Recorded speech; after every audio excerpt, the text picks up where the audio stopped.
Great morning. How are you doing? Good. Yeah. How you doing? All right. It's almost football season here. Yeah, excited to get started. These guys have worked really hard, the staff and the players. In terms of the off-season program, their conditioning and all that. So we're excited to get out on the field. We've got a couple of days here of acclimation, so it'll be. Not our full training camp practices yet, but it's just part of the process, and give everybody a good opportunity to get acclimated both on the field and with their teammates, communication, adjustments, things like that. We have a lot of new players, 40, a little over 40 from the spring, and 70 from 70 guys that weren't on last year's team. So, it's a lot of new people to get.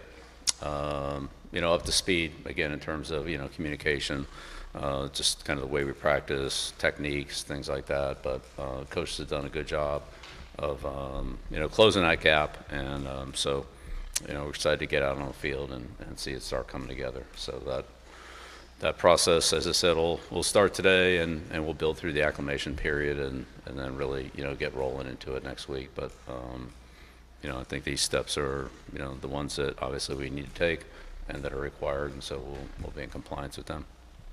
We'll start right here in the center. Andy Jones, starting 24/7. So, Benny. Among the new things that you've had to deal with this year, now you have a training camp in which you won't be able to see your team against somebody else. That's obviously different for you. Is there something you can do to approach it that way, where you can learn as much as you can without having that benefit of seeing them against somebody else? Because the first game was the first live action, essentially. Yeah, I think that's a really good point, and I've talked to a lot of college coaches about that, and I think there's a little bit more of a, especially for us, a little bit more of an unknown, because even the guys that were here, they weren't here with us, and how exactly they'll react in game situations and under pressure, and how quickly and easily we'll be able to adjust or not adjust and all that. We're going to have to find out that on the run, but it's the same for every other team. So we'll work against ourselves to a point, and then at some point we'll start doing some of the things that we'll see from our opponents. Starting with TCU, and that's what we do is a little bit different than what some other teams do. But we need to work on what we need to work on, and then we'll transition into a game week.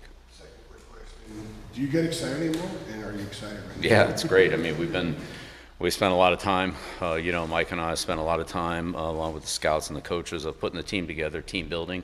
That started with the wrap up of the 25 recruiting class, then the early portal in January, then a couple of late 25 add-ons who have come, and then obviously the spring portal. And we're still, transitioning through one or two guys here, at the end of the roster. So to see all those guys come together, to see the players who are here train hard and make significant improvements in their strength, explosion, and speed.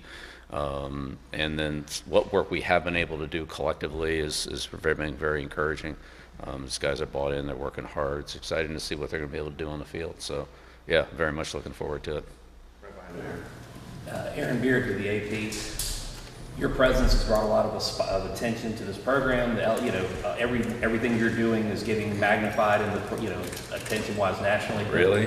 Yeah, imagine that. But for the players, it's a different challenge for the players, where the spotlight may be on them more than it's ever been before, partly because of you being on the sideline. I mean, how do you manage that with a group of guys that are young and say, keep it from being something that's suffocating, where any screw up could be magnified just because of your presence here? Yeah. Well, I mean, again, regardless of, and I appreciate where you're coming from on that, but honestly, for all of us, it's control what we can control. Whoever's here or isn't here, that's out of our control. We have a job to do. We have a lot of work to accomplish, and we need to come together and build our team, both on and off the field, our chemistry, our communication, and of course our execution on the field. And so that's our biggest challenge, and what's external is external, and honestly, a lot of it's just noise. It doesn't, we've seen all the preseason rankings and this and that and all, and it's, great, but that isn't going to affect us. We're going to, compete on Saturdays or Mondays or whatever day it is, and that'll determine what happens, not some predictions or projections or anything else. So we'll just kind of ignore that and move on. On the right, Brian. Yeah. Brian Murphy with WRL. How did you handle the back end of the roster as far as the designated student athletes? How many scholarships you gave out? You know, did you get to the 105 or are you above that? And then secondly, what have you seen out of Max Johnson and just the way he's attacked sort of the recovery from that gruesome leg injury? Yeah. Well, we'll start with Max first. You know, Max has done a great job, worked really hard. He's made a tremendous amount of progress throughout the process, but really it's that last, you know, call it 20% between not being able to play and really being ready to play and ready to start training camp, which is where he is now. So he's going to start out up there. But he didn't take any meaningful snaps in the spring. He worked out on his own. He threw some routes, but he wasn't involved in any team drills. So it's a big jump for him in terms of what he's able to do, although I think the progression is you know, very gradual. It's 1% at a time, 1% at a time, but at some point, you know, he's crossed that threshold, and so he'll be ready to participate out there with all the other players. Sorry, my memory. Back end of the roster. Oh yeah, so yes. So that's a great question. It's still a little bit of a work in progress. Our scholarships will be under 105. We do have the grandfather clause or rule in where the players that were walk-ons last year get grandfathered in, and so us, probably like most every other college team, will be actually over the 105 with those grandfathered players on. We have some players who are not on scholarship who would be under, let's call it the 105, and obviously most of them will be on scholarship, but there are some guys that are kind of in that gray area. Maybe they can earn a scholarship depending on what their role is and so forth. So from a numbers standpoint, we're in good shape. Like we're not going to have to release players to get to the 105. We already kind of did that in the spring, which was a difficult decision to make. But you know, I think most of those players ended up at other schools, and we'll be playing this fall. So I do think it kind of worked out for them, and that they'll, you know, they're in a situation where they'll have a chance to play. But we're not really going to be restricted on the roster size this year. I think it'll probably be something we'll have to work on next year, but for this year, you know, we're actually under it. Thanks. Yeah.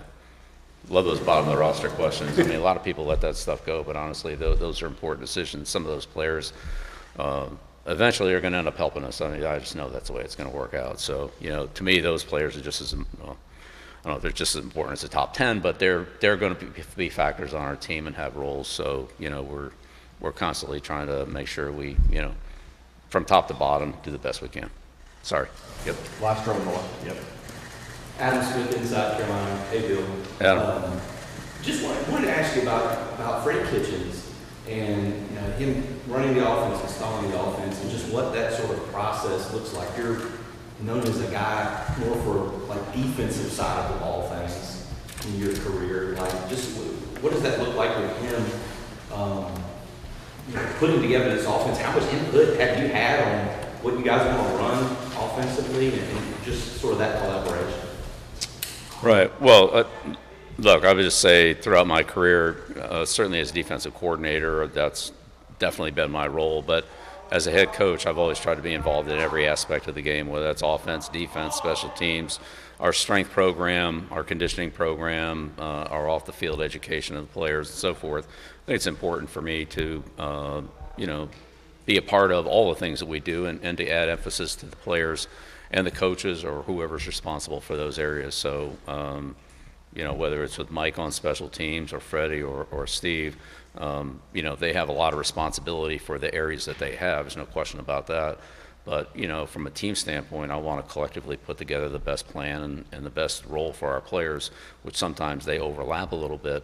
And so in order to do that, I kind of have to, you know, be a part of all of it. But in terms of Freddie, you know, Freddie's very aggressive coach. You know, wants to, you know, have a physical team, physical running game, physical presence on offense. You know, we just don't want to, you know, run backwards on every play. Like, we want to be aggressive, and we have, you know, we think we have the players to run that type of offense. I'm sure we're gonna have to modify it a little bit. We have good depth at quarterback, and so we'll see how it all plays out. But, you know, Freddie has a lot of experience, spent a lot of time in the NFL. He spent a lot of time in college football. And it's been honestly very helpful for him, for me, that the fact that he was here the last couple of years. So, you know, he has a lot of experience and perspective on some of the things that were done, you know, well, that we can build on, maybe some things that we're changing, how that change might affect, you know, just a relative to what's happened in the past. So he's been a great help, and I don't want to say addition because he was here. We're actually the addition, but, you know, for me, he's a great addition to my staff. Second row on the left. Yeah, Jeremiah Holloway with Inside Carolina. Bill, you first talked about Max a second ago, and just alluded to the depth of quarterback, you know, with those new guys in there. Do you and the staff have a maybe target date of when you want to name the starter, like week before the game, day before the game? Like you guys have a date which you want to name the starter? Yeah, I mean, that's a great question. We don't have a specific date. I think the time will be when we're sure.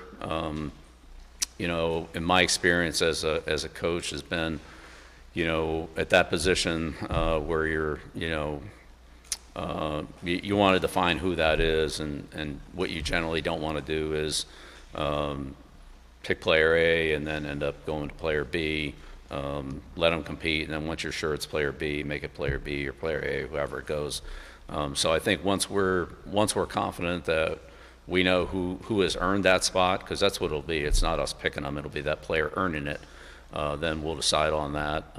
If it's clear cut, then that player will be the player. If it's not clear cut, maybe the competition will continue into the early part of the season. And I've done that before at more at other positions than quarterback, but it could also be a quarterback where, you know, we'll see how it goes in the early part of the season.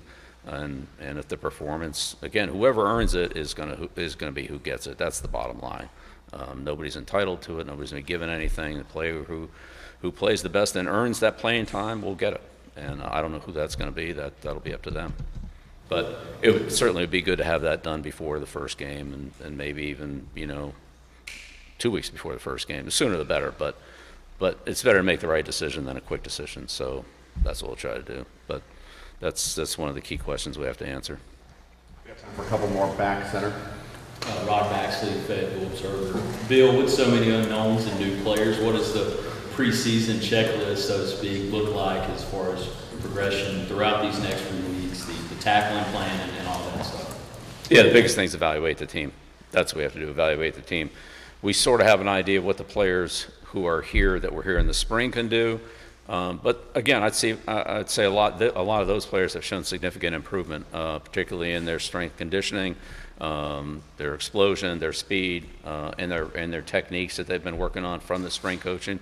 And so we'll see what that looks like. But then evaluate the other players, you know, the many new faces that we have here, and see what kind of role they can carve out for themselves, and, you know, and how we can utilize them once we have a better understanding of their skills. I mean, we can see them. Whether it was transfer players or in some cases freshmen that are coming in, we have an idea what their skills are and think, hey, maybe, you know, this player can do certain things and this player can do certain things, but until they actually get out on the field and prove it and earn it, we'll give them a chance, but they'll have to earn that over somebody else who, you know, is probably vying for the same role. So big thing for us in the next, I'd say, 10 days is to evaluate the team and then, you know, start to fine tune it from there. Front row. Grant Sasher, Victorious on SI. Your resume speaks for itself when it comes to evaluating talents at the highest levels, but when you're assessing high school athletes, players who are developing physically, mentally, and fundamentally, what makes that process more challenging in valuing college and college transfers and high school athletes, but also are there any specific indicators that you look for when it comes to evaluating? Yeah, you pretty much hit all the issues right there. The high school evaluations are harder because there's more of a discrepancy between the players that we're evaluating, you know, Power 4 type players versus, honestly, other players who aren't even going to play college football. You know, high school is probably the end of their football career, and then in between. So it's hard to see. You know, sometimes it's hard to see what the level of competition is. Of course, you can see a kid in person, which we had approximately 4,000 kids on campus in our 7-on-7 camps and in our individual camps. You know, that's helpful, or to go see the player actually practice at his high school, or you know, games in the fall, which we didn't do last year, but we could do some of that this year. So those things are helpful, but you know, the best evaluations when they actually get on the field and do our stuff against our players. The college out evaluation, I'd say, is a little bit easier, similar to the NFL free agency, where you can see guys playing at a competition level that's more similar to ours. In some cases, there are guys that are going to play up, but in other cases, not. We have a couple of guys from Penn State and Florida, places like that. So that's a pretty good competition right there. But we have some other players that are transferred in from, let's say, lower levels. So that's a little bit more challenging, but again, it is what it is, and we have the same opportunity everybody else does. So we're watching the same high school film that every other school's watching. We're watching the same college transfer film that everybody else is watching, and really it's up to us to make the right evaluation for us and how a player fits for us, how he fits for another team and their system. Could be two different things. We have to do what we feel like is best for the development of our team, and that's just not his on-the-field play, but also the other components that he brings, his work ethic, his leadership, his toughness, and so forth. So it's challenging. I say the biggest challenge of all that is just the volume. We're talking about like several thousand high school players. You weren't looking at several thousand players in the draft. And then you have the portal players, which is another couple thousand, and you weren't looking at a couple thousand free agents in the NFL. It was whatever the number was, it usually boiled down to, somewhere in the double digits. So the volume of players is a lot greater than what it was in the NFL. Last one, Brian. Kind of piggybacking off of that, you added Gio Lopez and Andrew Simpson in that spring portal window. Were you looking to fill specific holes in the spring portal window? How did you evaluate those guys versus what you already had on your roster, and was it different than maybe in the first portal window where you're trying to fill a team? Yeah. No, I think you hit it right. I think the first portal we're just trying to find guys to fill the team. The second portal, we're looking for good football players, and we felt like any position, if the player wanted to come in and compete, and we thought he was a good player, then this is the right spot for him. And we'll give everybody an opportunity to compete. Through the course of my career, we've had many free agents, low round draft choices who not only competed and earned playing time, but some became some of our best players. So players that want to come in and compete and have shown enough skill, we'll take those guys, and we've taken plenty of them. We'll see how they do, but those are kind of the two things we're looking for. Anybody who's walking in here feeling like, well, I'm going to be starting this or that, I'm entitled to this, and I mean, that's not really the way it's going to work. They're going to have to earn it. But if they want to come in and earn playing time and earn a roster spot and play at Carolina and play in the ACC, and get that kind of profile, then we'll give it to them, and we'll see what they can do. Whatever they get, they're going to earn. We're not handing out anything, just like nobody's handing out wins in this conference. You're going to have to go earn them. We're going to have to earn our spots on the field. All right, thanks a lot. Appreciate it. Thank you. All right, see you out there.